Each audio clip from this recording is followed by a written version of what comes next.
Vous écoutez Duo de Plume. Un livre, ça peut tout changer parce que ça crée du lien et un lien qui dure longtemps. Un texte, c'est un ruisseau. Par moments, il est très lent. Par moments, il va très fort. Tous les abrutis de marcheurs au pas de loi que vous êtes devraient lire les livres au lieu de les brûler. Mais vous couchez avec tous vos auteurs, dites-moi. Je ne bosse plus du tout avec des connards.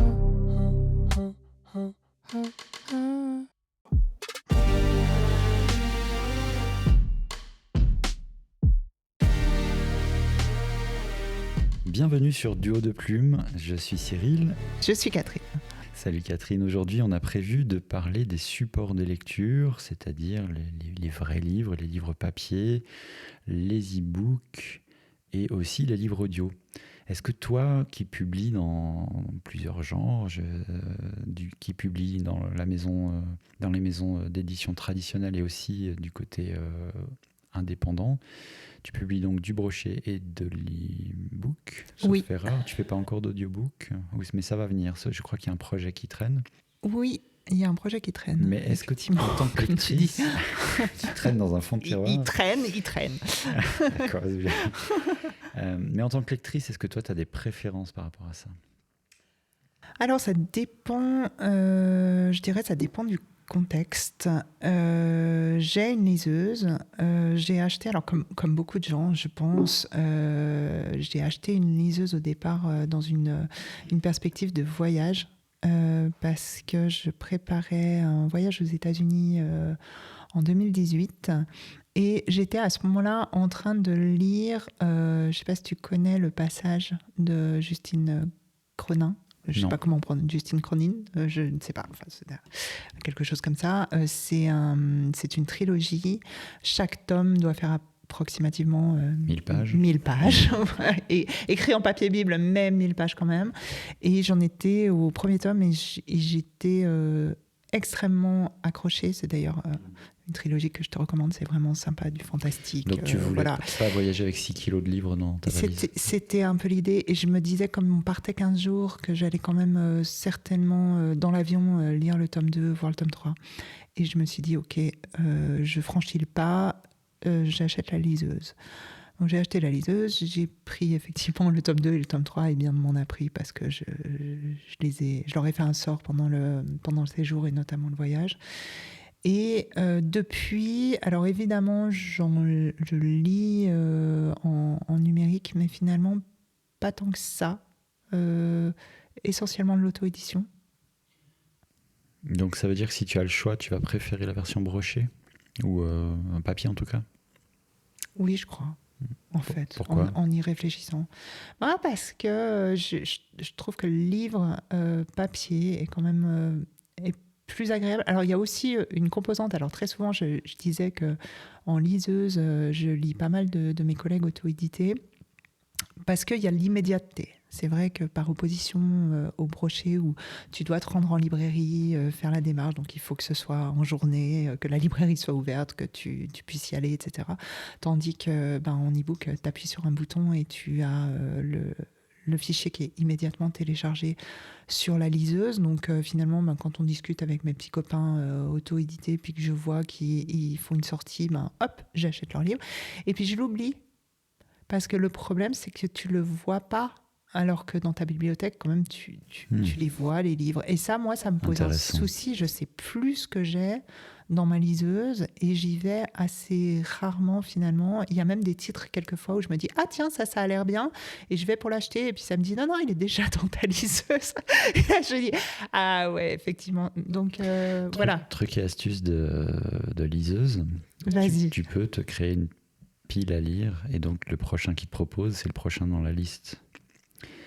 Et donc, moi, je me pose jamais la question. Enfin, si j'ai réglé mes 5 prochains, un peu comme sur une playlist audio, quand j'ai fini un bouquin, il me propose le suivant.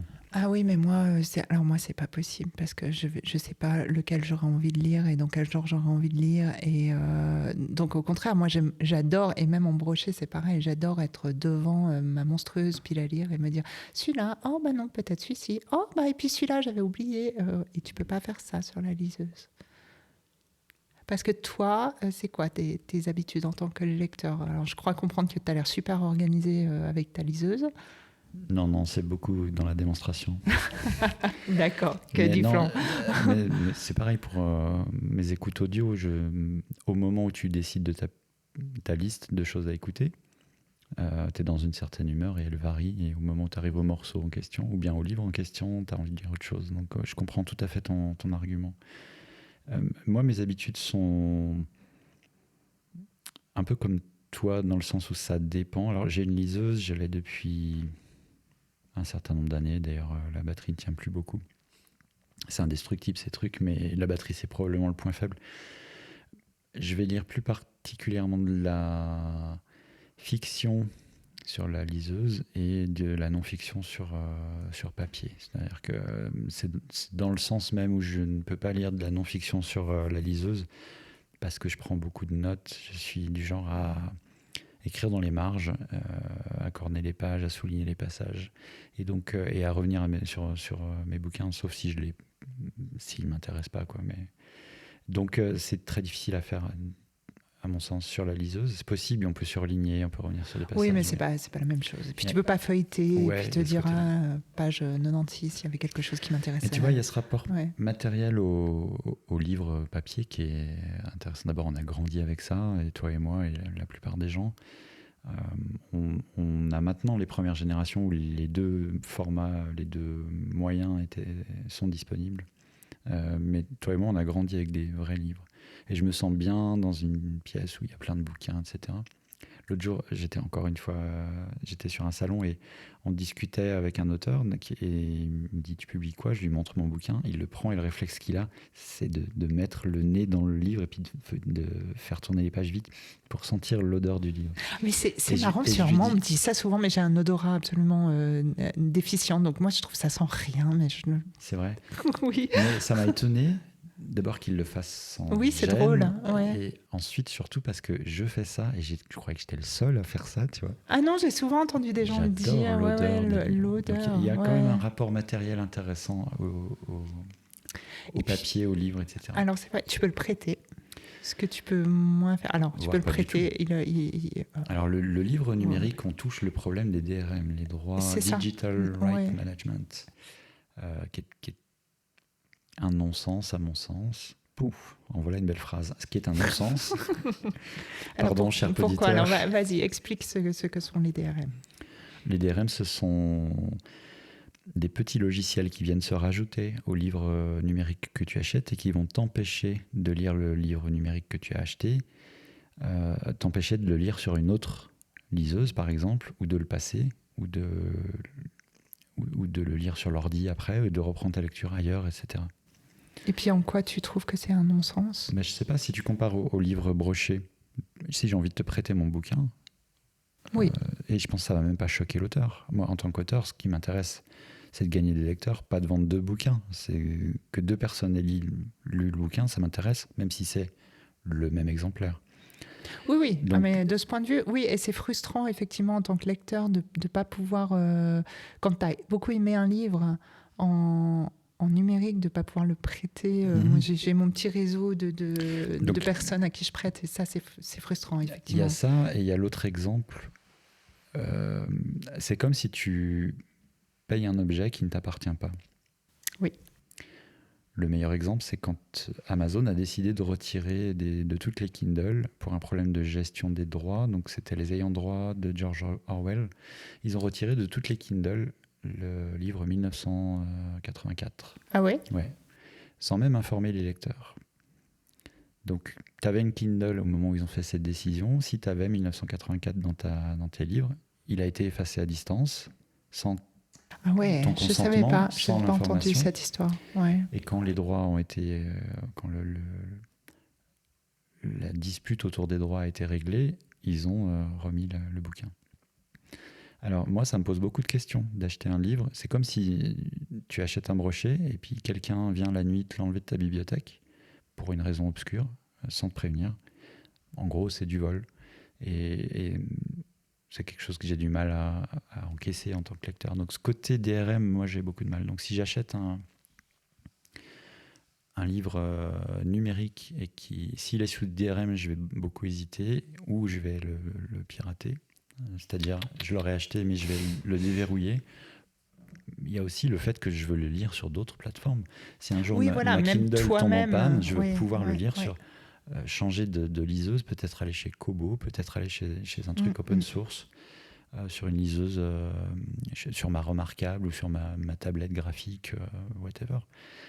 Mais pouvoir le transférer, je l'ai quand même acheté. Donc, Bon, après, de toute façon, je dirais dans l'air du temps, avec et je suis complètement d'accord avec toi, c'est pas nécessairement quelque chose de rassurant, mais de se dire de plus en plus, on perd la propriété, et on est en location pour des tas de choses et on emprunte des tas de choses, que ce soit la voiture, que ce soit... bon, après, il y a aussi la question sur les réseaux sociaux. Finalement, nos murs nous appartiennent pas. Notre cloud, où on stocke nos documents, il faut quand même payer. Et puis, si tu payes plus, est-ce que tu pourras continuer d'accéder à tes documents ? On est dans cette...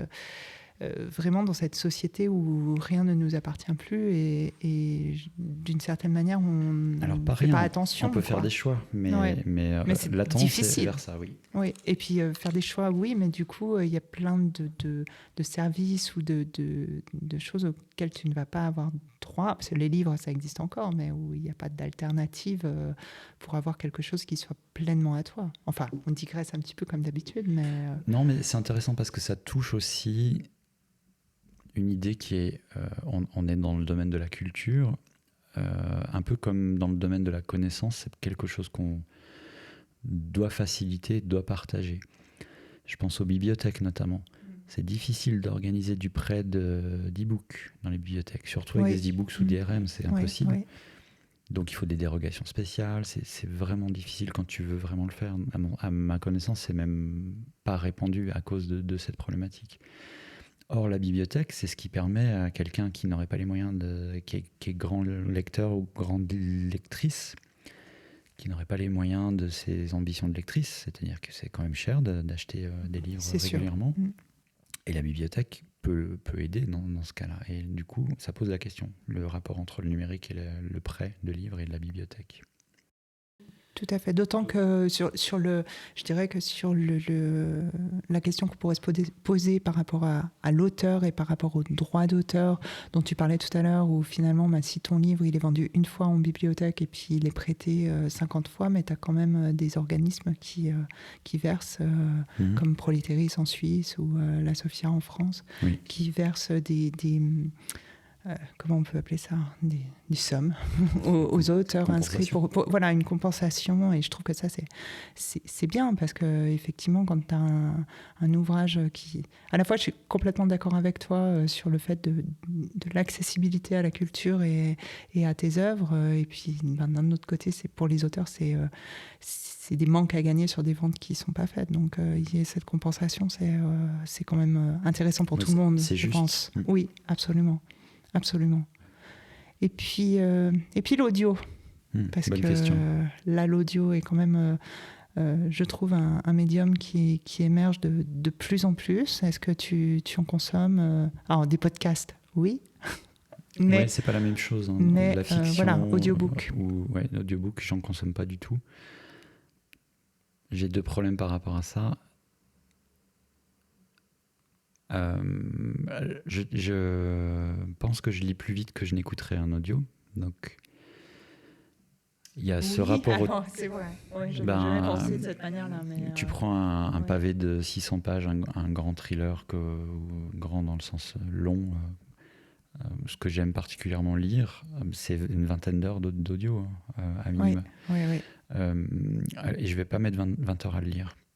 Je lis pas vite, mais pas lentement non plus. Donc il y a ce rapport au temps qui est intéressant. C'est-à-dire que si je...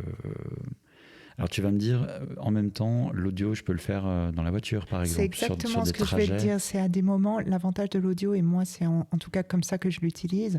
Moi, quand j'écoute des audios, parce que moi, j'en consomme, c'est jamais un moment où je fais que ça. Je ne fais pas que Oui, je ça. comprends. C'est-à-dire, je fais le ménage, je Tu suis tournes en la trajet pelouse, voiture, ouais, voilà, je fais autre chose. Et c'est Ça, donc c'est le gros avantage. du temps qui est consacré à la lecture, mais c'est un temps qui est non utilisé par ailleurs pour quelque chose d'intellectuel. Donc c'est au contraire, moi je trouve que c'est super intéressant.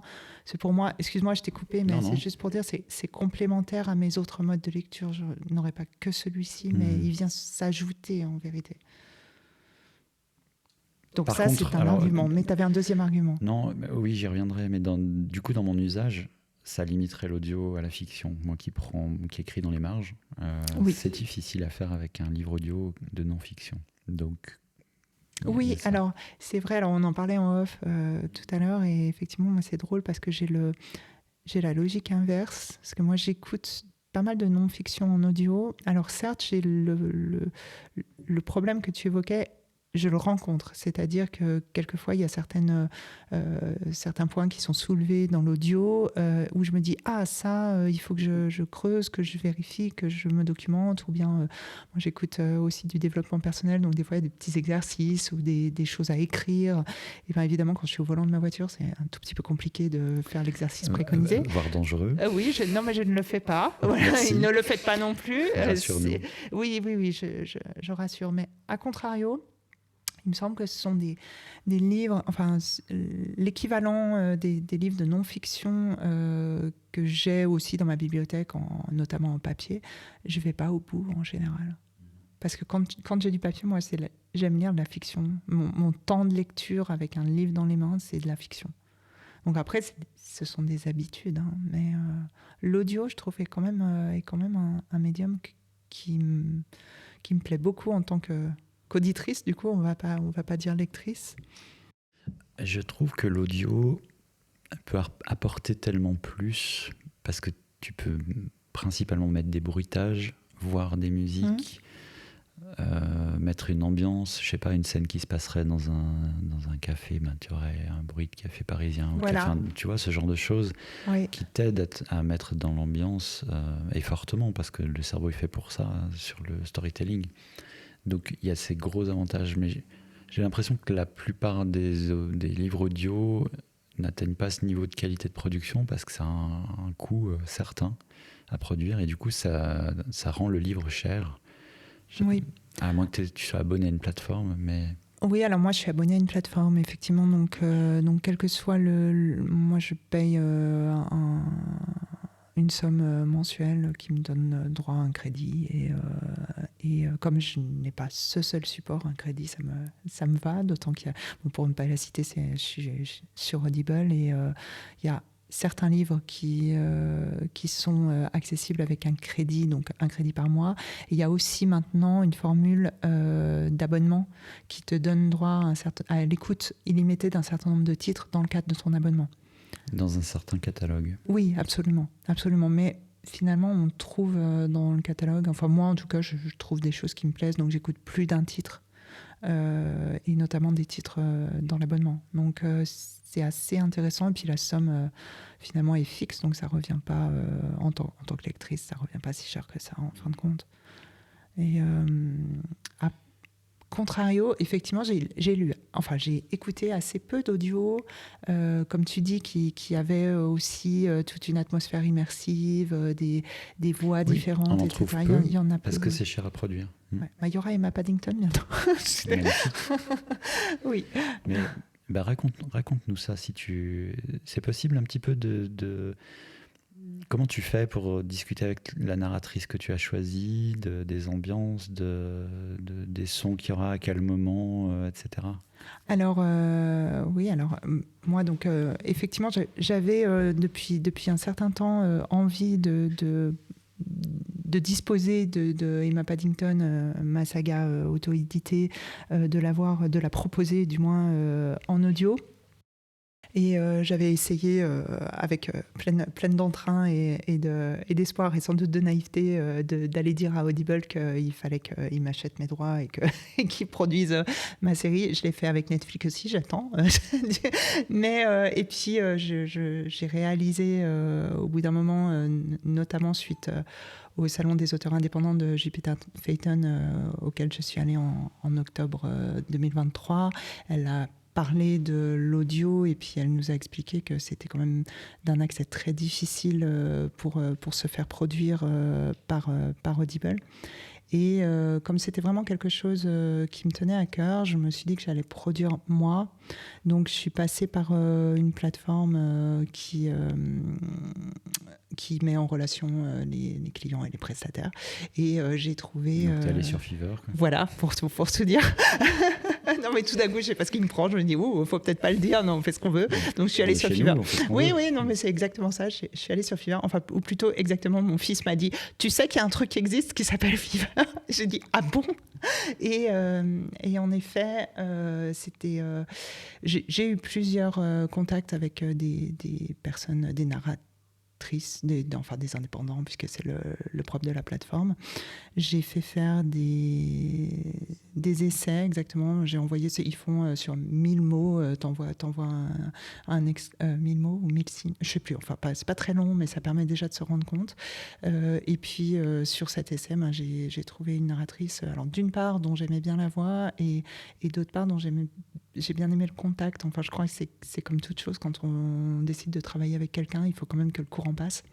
Et je l'ai trouvé très pro et très à l'écoute et très, très, très impliqué dans l'impression de départ que j'ai eue. Et c'est le cas. Là, on est dans l'enregistrement du tome 1 qui, elle a fini et moi, j'ai pas fini de l'écouter. Donc, c'est pas tout de suite. Mais elle procède par étapes, en fait. Donc, il y a une première étape où je lui ai envoyé le texte.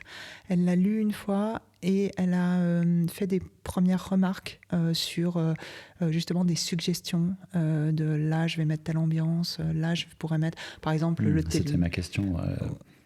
Comment tu décides à quel moment, mais quoi comme ambiance, quelle couleur, voilà, donc elle fait des suggestions aussi de son, admettons un téléphone qui sonne, elle dit je vais mettre un bruit de téléphone ou des choses comme ça.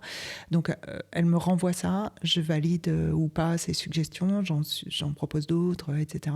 Ensuite, il y a une phase d'enregistrement, donc là c'est ce qu'on fait actuellement, où elle enregistre et puis elle m'envoie le fichier, donc chapitre par chapitre, sachant qu'on a opté pour elle fait les voix de femmes, elle fait la narration et les voix d'hommes sont faites par un collègue à elle.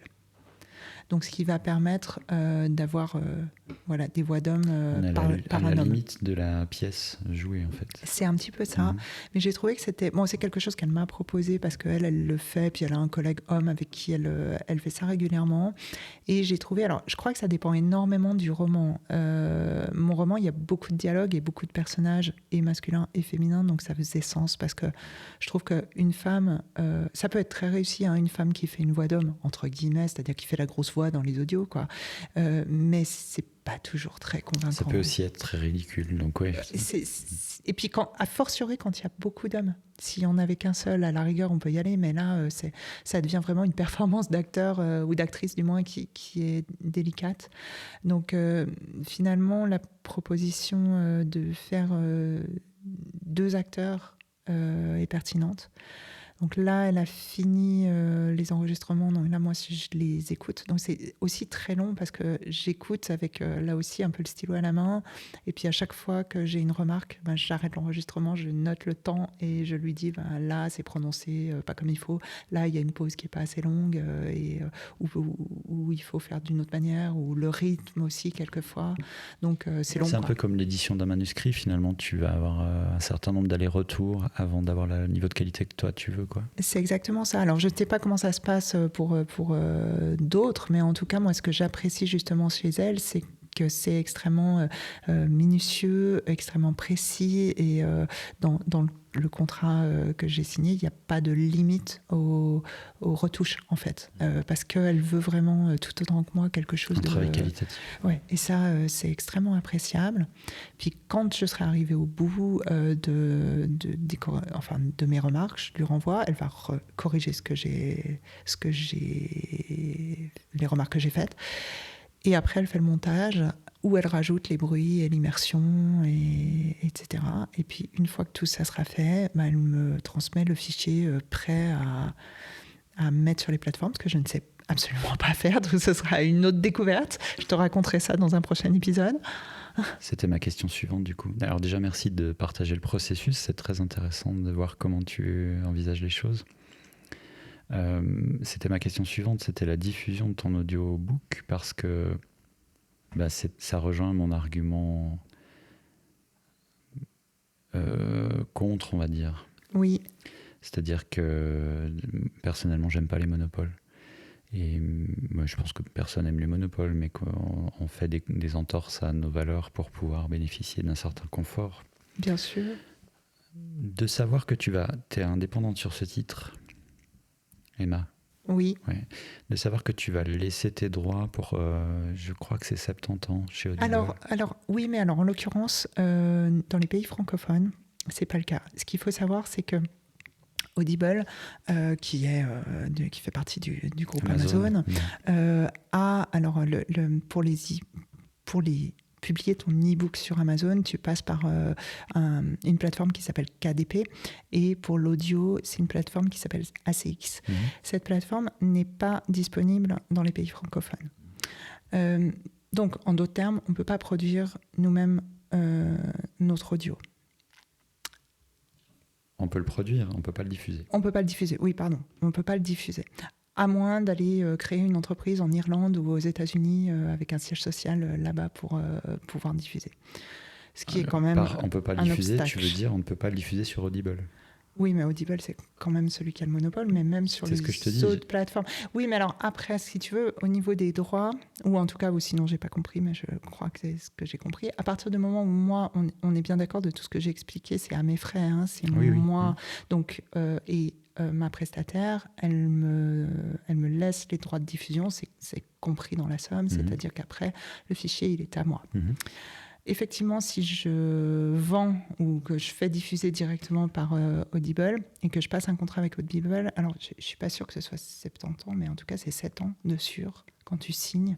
Oui, j'étais un petit peu dans le... Oui, 70 ans, c'est un peu la surenchère, mais quand t'es mort, t'es encore en lien. Non, mais 7 ans, c'est déjà énorme. Dans la sardine qui bouge le port de Marseille. Un chouïa, mais 7 ans, c'est déjà effectivement énorme. En revanche, il y a des prestataires qui font l'interface. Alors évidemment, tu leur donnes une somme et eux, ils distribuent en prenant au passage, je sais pas, 20% des ventes, pas sur comme Audible. Ça. Sur Audible, mais sur les autres aussi, et pas en exclusivité. Et si tu veux te retirer, et c'est ça qui est intéressant, que tu veux te sortir d'Audible, tu peux. Et parce que donc c'est ce que tu as l'intention de faire. Donc c'est ce que de toute façon, à l'heure actuelle, comme je le disais, à moins d'aller mettre mon siège social à Los Angeles, j'ai pas trop le choix.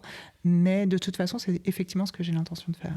Non, mais tu as aussi tu as une boutique sur ton site. Tu pourrais diffuser ton audiobook et vendre ton audiobook sur ton site. Alors l'un n'empêche pas l'autre, j'ai envie de te dire. Oui, du coup, mais si tu signes chez Audible, il y a un peu comme sur KDP, parfois il y a une exclusivité qui est signée et ça t'empêche de diffuser comme ça. Oui, mais pour l'instant, de toute façon, encore une fois, l'option n'est pas possible. Oui. Mais même si elle l'était, autant j'étais finalement extrêmement... J'avais très envie au départ, mais parce que je connaissais pas en fait, donc j'avais très envie que Audible m'achète mes droits etc. Et je me suis rendu compte justement, et là je te rejoins complètement pour ces questions de droits et où tu te retrouves marié à eux pendant 7 ans, ce qui me paraissait extrêmement long. Je préfère garder. Et avec l'interdiction de diffuser ailleurs, c'est ça? Oui, c'est ça. Et sans vraiment, parce que bon, finalement sur KDP, quand tu es en exclusivité Amazon pour tes e-books, tu as quand même un système d'abonnement, enfin, d'un point de vue... tu récupères quelque chose, entre guillemets. Tandis que sur Audible, tu récupères pas grand-chose, alors c'est dans l'exclusivité. Sinon, le fait, et quand même c'est énorme, que c'est eux qui produisent. Donc c'est à leurs frais. Donc tu n'as pas avancé de frais pour la production de tes e-books. Parce que bon, de tes audiobooks. Ça a un coût, mais moi je crois beaucoup à l'avenir de ce support, et je pense que pour l'instant, il n'y a pas une offre qui est énorme. Donc, c'est un petit peu comme au début de l'e-book, d'être positionné en tant qu'auteur sur un marché qui est en pleine expansion et qui est au début de l'expansion. Je parle pour le milieu francophone. Ça me paraît intéressant. Donc, moi, je fais un petit peu ce pari-là. En tant que lectrice, est-ce que tu as une idée des proportions de ce que tu lis, broché versus e-book versus audiobook? Moi, à titre personnel, tu veux dire? Oui, en tant que lectrice, toi? Alors, je pense que je lis peut-être, pour l'instant, 70% broché, 20% e-book et... Non, 15% et 15% e-book et audio. Tout en français? À peu près. Alors, l'audio en anglais et en français. Pour la non-fiction, comme toi, je crois, pas mal en anglais. Je lis pas de fiction en anglais. Est-ce que tu vois une différence de qualité des audiobooks entre les audiobooks anglophones et les audiobooks français? Ça m'a pas frappé. Ça t'a pas frappé? Et toi? Non, c'était une question ouverte. Mais non, parce qu'ils ont, comme un peu dans tout, un peu d'avance sur le marché anglophone, sur la production d'audiobook. Donc je me disais peut-être qu'il y a des choses qui se font un peu mieux. Alors j'ai remarqué, il me semble que les audios, mais on est encore une fois, on parle de non-fiction, donc on est encore dans des choses particulières, sont assez souvent lus par leurs auteurs. Et je sais pas. Principalement un problème de coût, je pense. Ouais, alors peut-être. Mais pour autant... De production. Enfin, moi, ce que j'ai écouté, même si c'est lu par l'auteur, j'ai pas eu... parce que bon, on s'improvise pas, lecteur. C'est difficile. C'est difficile. Mais je pense qu'en non-fiction, c'est plus facile. Enfin, moi, j'ai pas eu de difficulté d'écoute sur ce que j'ai écouté, et ça m'a pas gêné particulièrement. Moi, j'avais fait des statistiques forcément biaisées parce que 2020... Enfin, biaisé du point de vue des autres, parce que nous, on a beaucoup bossé en 2020, comme on fait. Oui, c'est ça. On est les deux dans les professions de santé. Et ma proportion était 45-55. 45 pour la version livre électronique, 55 pour le brochet et 0 e-book à l'époque. Tu parles pour toi, comme lecteur. C'est ce que j'ai lu sur 2020, oui. Ce qui est assez intéressant, parce que les librairies étaient fermées. Donc, comment ils se sont procurés les 55% de... broché, c'était des choses que tu avais dans ta bibliothèque. C'est ce que moi j'ai acheté. Donc c'est ma pile à lire qui est descendue. Oui, c'est ta pile à lire qui est descendue, c'est ça. Oui, parce que je crois que la proportion de... Mais Amazon livrait encore. Tu pouvais te faire livrer par Payot, tu pouvais te faire livrer par... Oui, c'était que les librairies et les librairies indépendantes qui étaient fermées. Oui, c'est les petits qui étaient fermés, il y a un côté injuste. Carrément, oui. Carrément. Non, elle est intéressante cette question de finalement comment on consomme nos histoires. Et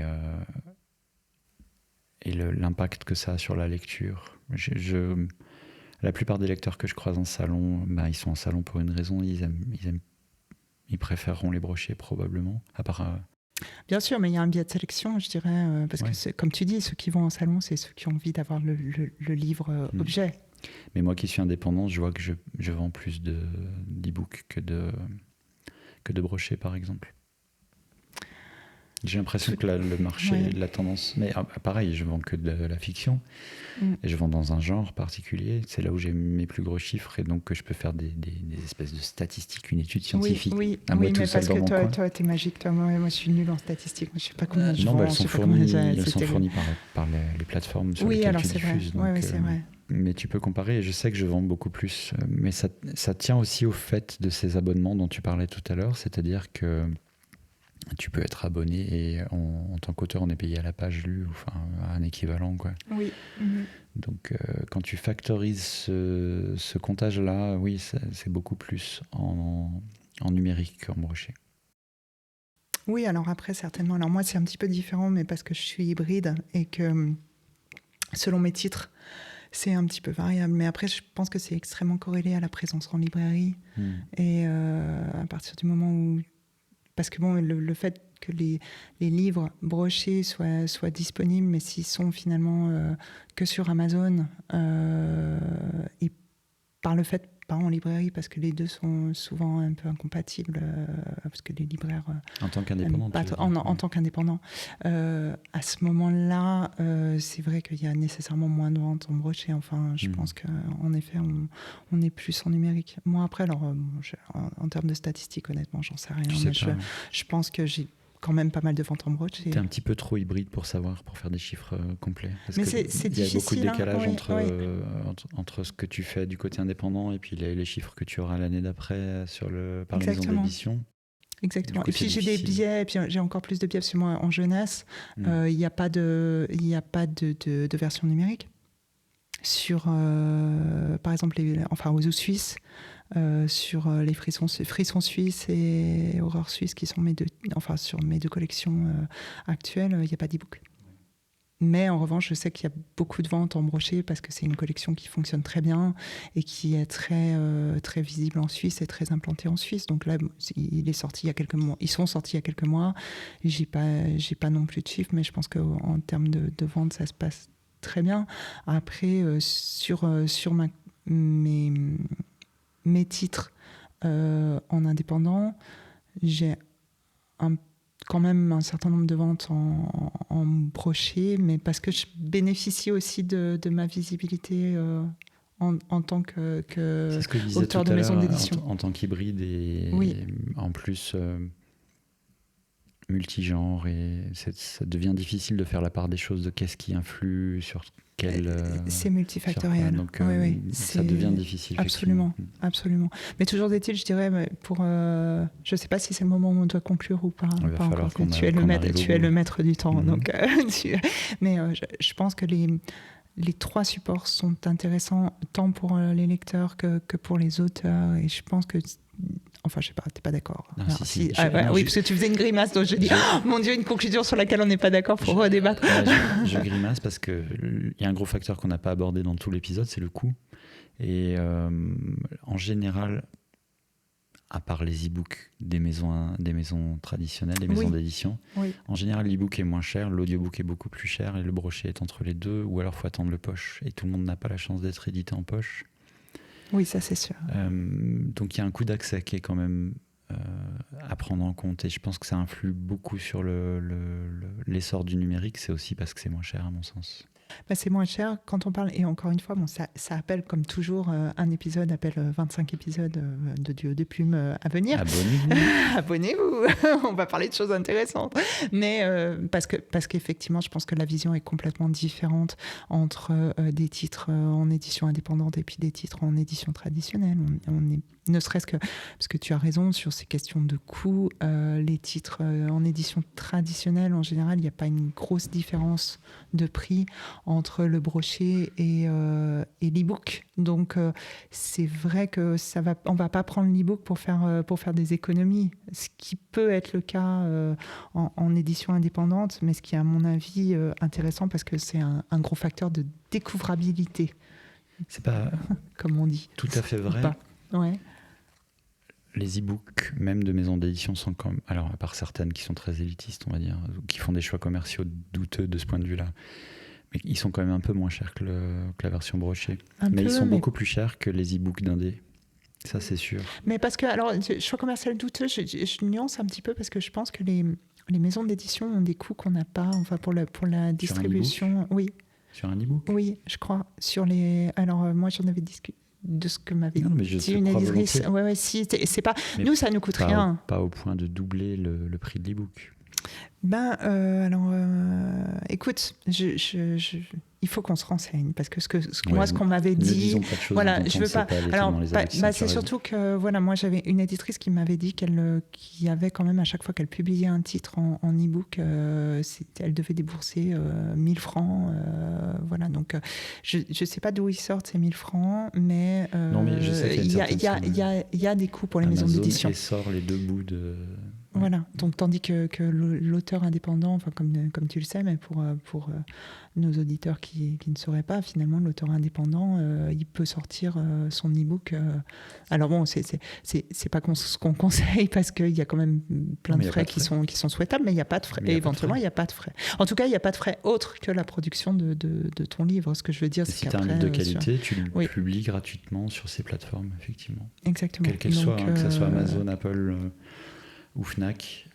Donc on peut se permettre de faire après des tarifs à 2,99 et de sortir 3 ou 4 bouquins dans l'année si ça nous chante, effectivement. Exactement. D'autant que les redevances sont quand même hautes en plus. Il y a quand même sur Amazon, c'est du 70% du prix qui est pour les auteurs. Donc, tout un autre épisode encore. Encore un autre épisode. J'aime bien faire des conclusions qui teasent les 12 épisodes suivants à chaque fois. C'est bien joué. On verra si ça attire nos auditeurs.